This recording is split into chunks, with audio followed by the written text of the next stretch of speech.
ఓం గం గణపతయే నమః. ఓం హ్రీం సకల సిద్ధగురుదేవతాభ్యో నమో నమః. ఓం శం ప్రత్యంగిరాయై నమో నమః. హరి ఓం దసత్, హరి ఓం దసత్, హరి ఓం దసత్. శ్రీ శ్రీ శ్రీ వారాహి సమేత అధర్వణ భద్రకాళి ప్రత్యంగిరా పరమేశ్వరి పీఠము నుంచి ఈరోజు మీ ముందుకు ఒక అత్యద్భుతమైనటువంటి వీడియోను తీసుకొని రావడం జరుగుతూ ఉంది. ఈ వీడియోలో చాలామంది భక్తులు నాకు అడిగినటువంటి ప్రశ్నకు సమాధానంతో మీ ముందుకు రావడం జరుగుతూ ఉంది. చాలామంది భక్తులు అడుగుతున్న ప్రశ్న, స్వామి, ఈ కలియుగములో కూడా ఇంకా శాస్త్రము సైన్స్ ఇంత పరిణామము వృద్ధి చెందిన తర్వాత కూడా దెయ్యాలు, భూతాలు, షట్కర్మలు అనగా వశీకరణ, మోహన, మారణ, ఉచ్చాటన, విద్వేషణ, స్తంభనాది క్రతువులు, చిల్లంగి, చేతబడి, దెయ్యాలు, భూతాలు, జిన్, జినాత్, హడేల్, చుడేల్, షాకిని, ఠాకిని, హాకిని, బాకిని, రకరకాలైనటువంటి ప్రేత ఆవేశిత శక్తులన్నీ కూడా నిజంగానే ఉన్నాయా? ఉంటే ఎలా స్వామి, లేకుంటే ఎలా స్వామి? వీటి గురించి చాలామంది మనసులో ప్రశ్నలతో రగిలిపోతున్నారు. వారందరి కోసం ఈరోజు వీడియో చేయడం జరుగుతూ ఉంది. మనది సనాతన ధర్మం. మనది కొన్ని వందల వేల సంవత్సరాల క్రితము నుంచి కూడా భారతదేశము, హిందూ దేశము సనాతన ధర్మము మీద ఆధారపడి నడుస్తున్నటువంటిది. సనాతన ధర్మపరులకు భగవంతుల యొక్క శక్తిని గురించి చెప్పనవలసినటువంటి అవసరం లేదు. ఇది మొట్టమొదటి వర్గం.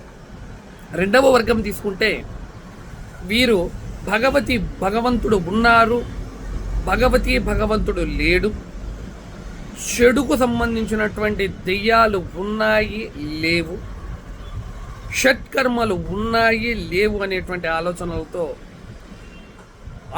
అటుపక్క ఉండలేనటువంటి వర్గం, ఇటుపక్క ఉండలేనటువంటి వర్గం. ఇది రెండవది. మూడవ వర్గం, వీరు ఎట్టి పరిస్థితులలో కూడా ఏ రకములైనటువంటి దెయ్యములు కానీ, దేవుడు కానీ, భగవతి కానీ, భగవంతుడు కానీ లేడు అనేటువంటి వర్గం. వీరందరికీ కూడా నేను చెప్పేటువంటి తాంత్రికమైనటువంటి వ్యవహారంలో మా గురువుగారు నాకు సెలవిచ్చినటువంటి విషయాన్ని ఈరోజు మీకు షేర్ చేస్తున్నాను. ఇందులో ముఖ్యంగా మనం తీసుకున్నట్టయితే ఇలాంటి వారి కోసము 1.25 మీటర్ నల్ల కపడ అనగా 1.25 మీటరు నల్ల బట్టను తీసుకోండి. అందులోనికి ఒక నారికేలమును అనగా టెంకాయ, పీచు తీయని టెంకాయ ఉండాలి, దానిలో ఉంచండి. ఉంచినటువంటి తరువాత దానిలోనికి 7 బత్తాసులు, తెలుపు రంగు కలిగినటువంటివి బత్తాసులు. మన ఖాద్రి తిరునాళ్ళలో, నరసింహస్వాముల వారి యొక్క తిరునాళ్ళలో బత్తాసులు చాలా అమ్ముతూ ఉంటారు. అలాంటివి 7 తీసుకోండి. 7 రకాలైనటువంటి తెల్ల మిఠాయిలు అంటే పాల్కోవా కానీ, దూద్ పేడ కానీ ఇలాంటివి 7 పీసులు తీసుకోండి. 7 లవంగాలను తీసుకొని ఆ యొక్క తీపి పదార్థాల మీద పాల్కోవా కానీ, దూద్ పేడ మీద గుచ్చండి. పువ్వు పూర్తిగా ఉండాలి, పైకి ఉండాలి పువ్వు. 7 లవంగాలు తీసుకొని దాని మీద గుచ్చిన తర్వాత 7 మిరియాలు తీసుకోండి. అదే విధముగా 7 ఏలకలు అనగా యాలక్క బుడ్డలు అని అంటారు మన ప్రాంతాలలో, అవి తీసుకోండి. అన్నీ కూడా ఒక కట్టగా దానిలో ఉంచండి. తర్వాత కొద్దిగా ఇంత పరిమాణంలో మాస్ అంటే చికెన్, కొద్ది పీసులు చికెన్ అందులోనికి తీసుకోండి. అదే విధముగా 7 తుకడాలు కలేజా అనగా కోడి యొక్క గుడ్డెగ్గు, ఇంత పీసులో మీ ఇష్టం, మీ యొక్క శక్తిని బట్టి 7 పీసులు అందులోనికి తీసుకోండి. తీసుకున్న తరువాత దానిలోనికి మీరు చేయవలసినటువంటి పని ఏమిటంటే కొద్దిగా ఇత్ర్ అంటాం. ఇత్ర్ అంటే సెంట్ అండి. అది మొగ్రా కావచ్చు, లేదా ఇతరత్రమైనటువంటి రోజ్ కావచ్చు, ఏదైనా కూడా ఇత్రు దాంట్లోనికి బాగా పూర్తిగా చల్లండి. ఆ టెంకాయ మీద, ఆ పదార్థాల మీద చల్లండి. కొద్దిగా మధిర అంటే కొద్దిగా మందు, కొద్దిగా చిన్న బాటిల్లో అందులో ఉంచండి. ఉంచినటువంటి తర్వాత వీటన్నిటినీ కూడా ముడివేసి ఆయమ్ములతో కట్టేయండి. కట్టేసినటువంటి తర్వాత ఈ పదార్థాన్నంతా కూడా, ఈ ద్రవ్యమనంతా కూడా తల మీద పెట్టుకొని శ్మశానానికి, అమావాస్య కానీ లేదా పౌర్ణమి అయితే అత్యద్భుతం, ఈ 2 దినాలలో శ్మశానానికి వెళ్ళి ఏదైనా సమాధి చుట్టూ 21 సారి పరిక్రమణ అనగా ప్రదక్షిణ చేయండి. ప్రదక్షిణ 21 సారి ప్రదక్షిణ చేయండి. చేసినటువంటి తర్వాత ఆ పదార్థం ద్రవ్యం ఏదైతే మీరు తీసుకొని వెళ్ళారో మూట, ఆ ద్రవ్యాన్ని తీసుకొని వచ్చి మీ తల దగ్గర పెట్టుకొని పడుకోండి. ఇంత మాత్రం చేస్తే చాలండి, ఇంతకన్నా ఎక్కువ చేయాల్సినటువంటి అవసరం లేదు.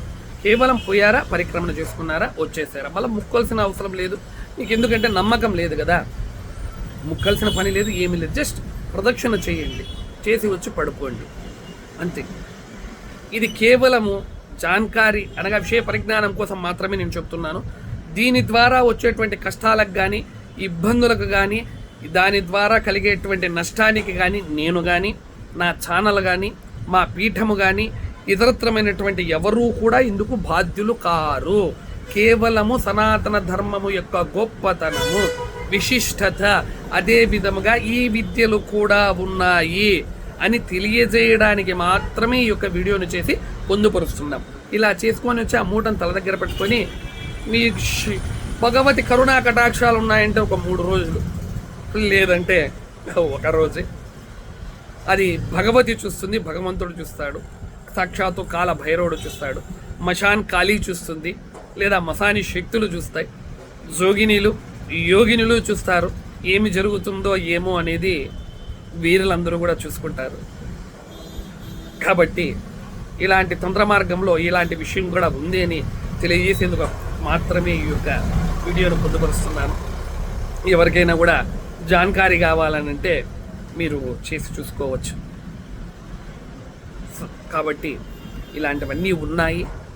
మీరు వీటి మీద తగు జాగ్రత్తతో ఉండి మిమ్మల్ని, మీ కుటుంబములను, మీ యొక్క వ్యాపారములను, మీ యొక్క గృహములను, మీ యొక్క ఉద్యోగములను, మీ యొక్క పాడి పరిశ్రమలను కూడా జాగ్రత్తగా ఉంచుకొని ముందుకు సాగుతారని మనస్ఫూర్తిగా కోరుతూ, ఓం శం ప్రత్యంగిరాయై నమః, ఓం హ్రీం సకల సిద్ధ గురుదేవతాభ్యో నమో నమః, ఓం గ్లౌం వారాహే నమో నమః. హరి ఓం తస్సత్, హరి ఓం తస్సత్, హరి ఓం తస్సత్.